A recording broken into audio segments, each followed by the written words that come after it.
Hey guys, I'm going to show you how to change the key fob battery on this style of Hyundai fob. So first off, we're going to go up here to the top and we're going to use a small little pry tool and just split these two halves, or split this key fob in half right here. And then there's going to be the bottom half and the other half with the electronics. And then we're going to remove this battery this way. So we can use this pry tool right here. Be sure not to damage anything. Just go just like that. Work it out. So this is a CR2032 battery.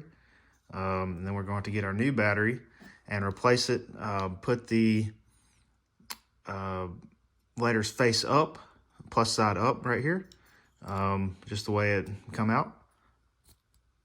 Slide that in, make sure it's all the way in.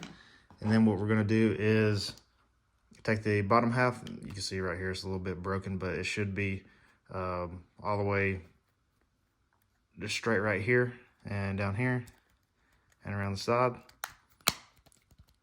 And make sure everything snaps together. And there you go.